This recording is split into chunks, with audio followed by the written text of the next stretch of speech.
Amigos de Círculo Magenta, estamos hoy aquí con ustedes, Alejandro Fuentes. Hola, Ramón, Pollo, Rodrigo. Gregorio Martínez. Qué gusto saludarlos. Buenas tardes, días para Rodrigo todos. Carvajal. ¿Qué tal? Y bueno, pues ya acercándonos a las posadas y pegándole a la piñata y dale, no pierdas el tino. Ya comienzan las posadas. Y creo que el problema es que el presidente anda perdiendo el tino y lo anda perdiendo en serio. Pero no deja de pegarle a la piñata. No, trata. Todas las mañanas. Trata de pegarle y a quien se deje lo coloca ahí de piñata. Sí. Depende del día. ¿Cuál de todas? Es como- Pero bueno, arranquemos por el tema que a mí me parece más preocupante de todos, que es este que hemos bautizado como el apagón democrático. ¿Por qué el apagón democrático? Porque es bajar el switch de 4 instancias, de 4 organismos autónomos que de una u otra forma se habían construido a lo largo de 2 décadas para poder darle piso parejo a muchas instancias, particularmente de telecomunicaciones, energéticas, en el campo de la COFESE, pues todos los mercados para evitar monopolios, oligopolios, estancos, ese tipo de situaciones. Y la más importante de todas, que es el INAI, que es el gran pozo donde nos podemos asomar a ver qué está pasando con nuestros impuestos, a dónde están yendo y cómo se están yendo. Y de pronto, pues el presidente dice, esos organismos, entre comillas, autónomos, le dice él, entre comillas, son al servicio de los conservadores, son para quitarle poder al presidente, son para entregarle el poder a un tercero y que el mercado sea el dueño del poder. En fin, crea su propio cuento, hace su propia especulación. Yo, mi única aportación que digo en esto es, sería un grave retroceso, gravísimo, no grave, gravísimo retroceso, el que el día de mañana, en instancias muy importantes, por ejemplo, como las telecomunicaciones en telefonía, como en el asunto del gas, el asunto de los combustibles en general, y la minería, todas las instancias que el gobierno da como concesiones, terminaran siendo reguladas otra vez por el presidente y volviéramos a los días del favoritismo en que se preguntaba a todo mundo por qué el presidente le entregó tal concesión a fulano o a perengano, por qué no hubo ninguna supervisión encima de todo esto. Y pues de eso deriva después el cómo ese personaje o esos personajes que toman las concesiones tienen facultades para poner precios y hacer guerras de precios como lo hacían antes de que existiera la COFESE, en perjuicio de otros competidores menores que al estar en desventaja, pues como pasó en el sexenio tanto de Cedillo como Fox y Calderón, decidieron muchos de ellos salirse del mercado de México y Telefónica ahí se flota. La única competencia seria que tiene, por ejemplo, América Móvil es AT&T y AT&T la sufre para poder sacar y estar adelante. Y como eso, bueno, hay muchas instancias. La pregunta aquí es, ¿qué es lo que motiva? ¿Qué es lo que hace que un presidente como López Obrador diga, quiero hacerle un borrón y cuenta nueva a todo esto y no quiero que nadie se asome ni vea nada más que el Poder Ejecutivo? Rodrigo. Está clarísimo que el proyecto es elevar la concentración de poder en la presidencia de la República, en la figura del titular del Poder Ejecutivo de este país. Y hay que decirlo también abiertamente, nos están avisando que ese va a ser el proyecto también de 2024-2030, porque Claudia Sheinbaum apoya abiertamente este tipo de resoluciones. El presidente especifica esos 4 organismos que menciona Ramón, pero da a entender que va por todos. absolutamente todos los órganos autónomos. ¿En qué consistiría esto?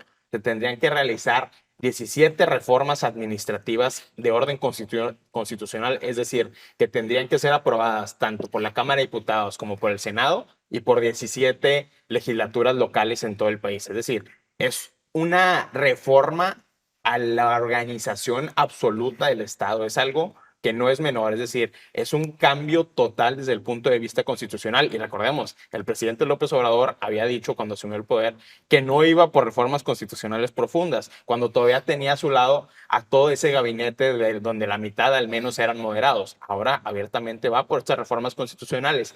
¿Y qué cambió en ese sentido? Yo identifico esa negociación secreta con Dante Delgado que después da origen a la famosa declaración de que el bloque de contención de la oposición está muerto, porque el presidente pretende no solo enviar reformas administrativas para destruir a los órganos autónomos, sino también pretende enviar una reforma a la Guardia Nacional que ya habría sido matizada y rechazada por la oposición. La judicial. También una reforma judicial que implique la disolución del Pleno de la Suprema Corte de Justicia de la Nación y que los ministros sean electos por voto popular.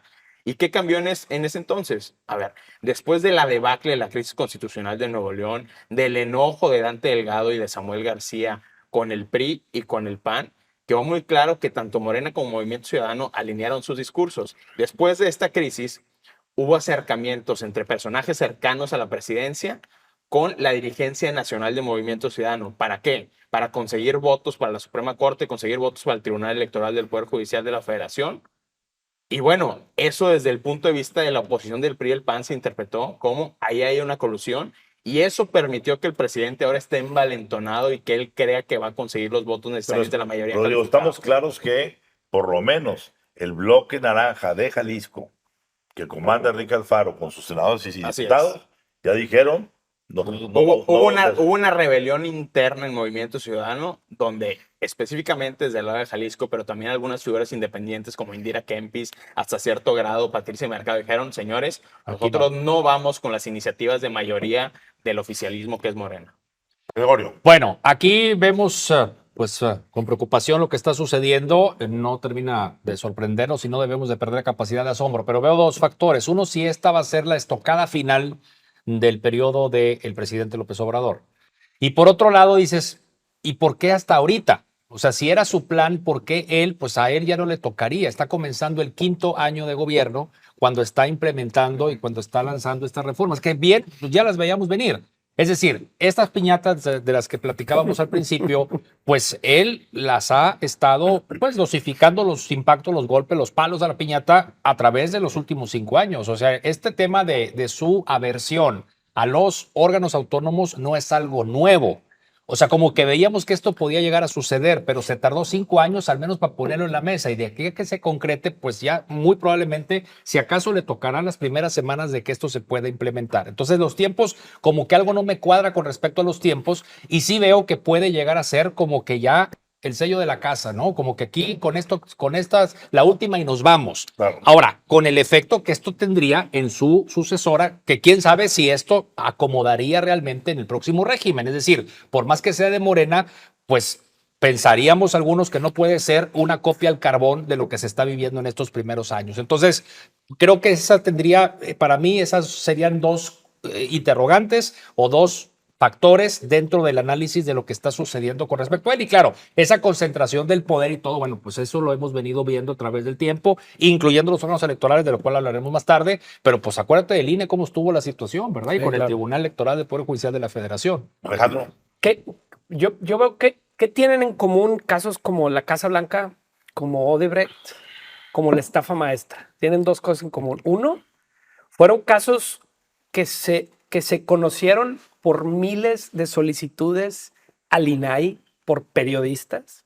Y dos, ayudaron a sacar al PRI de los Pinos para que llegara Andrés Manuel López Obrador. O sea, a veces perdemos un poquito la importancia que ha tenido el INAI, el Instituto del Acceso a la Información, por ejemplo, para los periodistas y quienes vivieron esta transición del 2000 al 2003, que fue cuando inició un periodista, antes de eso estaba ciegas. El hecho de contar con una ley que obligara a todas las instancias a responder las preguntas específicas fue un brinco democrático gigante, ¿sí? La Casa Blanca, a ver, y nos vamos con caso Tlatlaya y nos Pues sí, vamos con... La Casa Blanca mientras no apareciera la Casa Gris. Bueno, Sí, así exacto. es. Entonces, es un sinsentido desaparecer al INAI en ese sentido.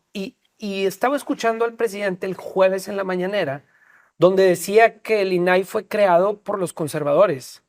Incluso llegó a decir que Alejandro Junco, dueño del periódico El Norte, había sido uno de los arquitectos de esto. Y recordamos que esto fue parte del famoso grupo Oaxaca, creo que se llamaba, de académicos, representantes de medios de comunicación, personajes ilustres desde la ciudadanía que llevaron esa iniciativa al Congreso y después de años se pudo convertir en ley. Es decir, Aquí la pregunta de fondo es, ¿qué tiene de conservador así el es. tener acceso a la información? A ver, Pero, yo sí bueno, creo, yo sí bueno. creo algo muy importante. Yo creo, en el fondo, Sí. que lo que el presidente quiere, por supuesto, es desaparecer el INAI Por supuesto. como punto número uno y casi exclusivo, que está colocando todo lo demás porque le sirve y le comparsa A la narrativa. para la narrativa, es decir, es. todos los Todos son los autónomos. autónomos. Pero El INAI trae es el Golden, primero. trae un copeteado, que ya lo comentamos aquí en Magenta. El copeteado es que, de una u otra manera, a su principal aliado empresarial, que es Carlos Slim, le beneficia que le quiten la Federal de El IFT. Telecomunicaciones. Le beneficia que quiten la COFESE. Le beneficia La que Comisión quiten Reguladora. la reguladora de energía por caso Energy. Y no se diga el de acceso a la información Por supuesto. pues el principal contrato del sexenio es el gran tramo de 18,000 millones Del Tren Maya. del Tren Maya, que lo tiene Slim, Ujú. la constructora Carso. Claro. Entonces, bueno, pues de una u otra forma mata a muchos pájaros de un tiro, pero en el fondo lo que él quiere nada más es ponerle una malla, no se asomen, porque él sabe que el sexto año y el séptimo año son los años de que los periodistas, los ciudadanos, los inconformes, los inquietos, sacamos la pala y empezamos a desenterrar los secretos del sexenio. Claro. Creo, Ramón, que no es coincidencia en lo absoluto que en esta última semana han salido dos grandes escándalos vinculados al hijo del presidente Andrés Manuel López Beltrán. Cuando Amílcar Olán, uno de los amigos personales del hijo del presidente, primero se revela que recibió contratos por 450 millones de pesos en Tabasco y en Quintana Roo, pagados con dinero del INSABI, cuando dentro del INSABI y de la estructura del IMSS Bienestar ya hay todo un entramado de personajes cercanos al hijo del presidente. Pero segundo, se acaba de dar a conocer también este jueves que ese mismo amigo, Amílcar Olán, amigo del hijo del presidente, pues compró 2 días antes de que se pusieran la primera piedra Dos Bocas terrenos aledaños a la refinería. Los compró por 6 pesos el metro cuadrado y ahorita tienen un valor comercial de 1,200 pesos el metro cuadrado. Es decir, uno de los grandes negocios de sexenio y que, por cierto, ese terreno ya se lo está rentando a ICA, una de las constructoras que también participan en el Tren Maya. Todo esto lo sabemos gracias a solicitudes de información del INAI. Y el presidente sabe que si no hubiera sido por un órgano constitucionalmente autónomo, del cual no tiene poder, porque no solo el presidente amenaza con desaparecerlo, sino que ya hay intentos abiertos por desestabilizar internamente la vida del instituto, pues no habríamos llegado a estas conclusiones y a esta revelación de escándalos que tenemos frente a la mesa. Claro.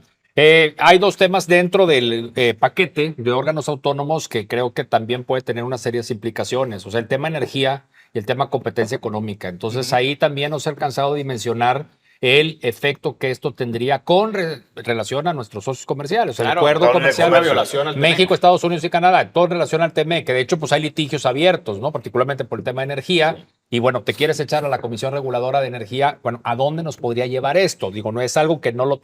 Vamos, Sí, es bastante mayor. ¿verdad? O sea, No, no creo es que una- tendría una No implicación es un mayor. asunto interno únicamente de México. Esto tiene implicaciones en todo el paquete Claro. comercial que tenemos con el TEMEC. Y eso, yo creo que vamos a estar a unos días en que vengan los coletazos Claro. de Estados Unidos y de Canadá para decir, ustedes desaparecen eso y van a poner en riesgo el TEMEC. Exactamente. Y Entonces, sobre todo, que venga Ramón, de regreso. porque ya viene la revisión de la famosa Sunset Clause, que tú revisas después de 5 años, Ujú. qué pasó con tu Tratado de Libre Comercio de América del Norte. Entonces, en esa discusión de la cláusula Sunset es cuando van a venir esos reclamos. No tengas la menor duda en ese sentido. ¿Qué es lo que quiere el presidente conseguir con todo esto? Es que nuevamente, como sucedía en el régimen autoritario del perismo de finales del siglo XX, que todos los grandes negocios del sexenio, el presidente tenga que estar sentado en la mesa y que esos negocios sean regulados por una relación política de uno a uno y no por un organismo colegiado de corte técnico. Porque si algo han sido el IFT, la COFESE, la CRE, con todos sus asegúnes, que por supuesto hay cuestiones Claro. criticables, pero sí han sido organismos de corte técnico y no corte político. ¿Por qué? Porque esto se formuló durante el periodo de la transición democrática, cuando el presidente en turno, ya fuera Felipe Calderón, Vicente Fox, Enrique Peña Nieto, no tenían mayoría en el Congreso. Entonces se buscaba un equilibrio para que el presidente no tuviera la última palabra y fuera una decisión consensada con base en un proyecto más amplio de política económica, de proyecto económico. Ahora el presidente pretende dar un tajo total a eso y para mí eso representaría la estocada a lo que significó el periodo de la transición democrática e inauguraría una nueva era política en México. Exacto. Y una de las justificaciones del presidente es, pues, si tenemos una Secretaría de Economía y si tenemos secretarías que funcionan, pero la verdad yo no recuerdo en los últimos sexenios haber tenido un gabinete tan gris como el que tenemos ahorita y con tan pocos proyectos y con tan pocas iniciativas y con tanta inutilidad en muchos sentidos. Tenemos a las medicinas atoradas, tenemos proyectos de desarrollo atorados, tenemos una serie de cosas que en las secretarías nada más no avanzan. Vemos a una secretaría, que es la Secretaría de la Defensa, que es la que está administrando y haciendo. Entonces, hoy más que nunca necesitamos ese tipo de organismos porque el presidente podrá decir que él tiene la razón, pero tenemos una casa gris como tuvimos una casa blanca, tenemos a los hijos del presidente como tuvimos a los hijos de Marta, ¿sí? Y tenemos a Carlos Slim, que al igual que en los sexenios igual que Carlos Slim, priistas, Carlos Slim. ha sido cada vez el mismo que se repite. Entonces, la justificación en ese sentido de que las secretarías funcionan y que no necesitamos tenerla, hoy más que nunca se necesita de la transparencia. Yo mi duda es si Carlos Slim, del 2012, que el presidente lo nombró el líder de la mafia del poder en este país, una de dos. El presidente se habría hecho mafioso o Slim fue ya exonerado Así es. y Claro. expiado en sus Sí, ya culpas se purificó. por la gracia de la 4T y del presidente López Obrador. Esa es la pregunta de fondo. Gregorio, ¿alguna conclusión? Pues esto no se acaba hasta que se acaba. Yo creo que estamos en la antesala de pues últimos meses, porque no va a ser el año completo, de un gobierno que puede seguir dando pues esos impactos, ¿no? Esos golpes, esas estocadas. Por eso les preguntaba al principio si esta sería algo así como el estocazo, la estocada final del presidente López Obrador. Ojalá y ¿no? fuera la única que queda, yo lo dudo. No, exactamente. Entonces, y que esto no nos lleve pues a terminar de perder el rumbo, ¿verdad? En los próximos años. O sea, si los años anteriores, ahí mal que bien, hemos ido transitando situaciones como esta, Claro. que insisto, ya se veían venir, no se dieron en el pasado, se están dando en este, a lo mejor ni las va a alcanzar el presidente a saborear, siendo que era uno de sus más grandes deseos, me imagino, por el tema del INAI. Conclusión. Bueno, pues será que el presidente espera seguir gobernando, respondiendo a la pregunta, Pues sí. otros 6 años a través del partido, el candidato que él haya impulsado. Algo que tiene que quedar absolutamente claro es, si no es en esta legislatura, va a ser la siguiente. Y por eso es fundamental entender que la clave del futuro democrático de México va a estar en la elección al Congreso. Por eso tiene que haber, desde las campañas a la presidencia, un énfasis en lo local, en quiénes van a ser los candidatos locales al Congreso y al Senado. Ahí es donde realmente va a estar la gran batalla de lo que se va a jugar, de cuál va a ser la conformación del futuro democrático de este país. Yo concluyo diciendo lo siguiente. Están tapando el pozo donde uno puede ver el espejo de lo que pasa en este país. Y al tapar ese pozo, imagínense ustedes lo que encontraríamos si realmente hoy pudiéramos tener acceso a los presupuestos reales del Tren Maya, de Dos Bocas y del aeropuerto Felipe Ángeles. Si hasta ahorita esos presupuestos, admitidos por el gobierno de la 4T, se han duplicado y hasta triplicado de lo que habían dicho que iban a hacer, imagínense lo que de verdad será. Es decir, lo que el señor presidente está haciendo. Bueno, y un paréntesis nada más a ese comentario rápido, Ramón, que hay una política deliberada del gobierno de declarar como asuntos de seguridad nacional. Claro, todo. Y, Todo lo que los y militares tratar hagan. de blindar frente al INAI cualquier solicitud de información en ese sentido. Pues yo digo, concluyo diciendo, el señor presidente lo que quiere es tapar la letrina del sexenio. Pero aún tapada, apesta. Y no se conjunta, señor presidente. Así como usted fue en su momento líder para buscar la transparencia en este país a través de que se crearan los INAIs, hoy que usted lo está tapando, le van a encontrar. Porque los olores nos van a llevar a encontrar dónde está lo podrido. Y en este sexenio hay demasiado. Ujú.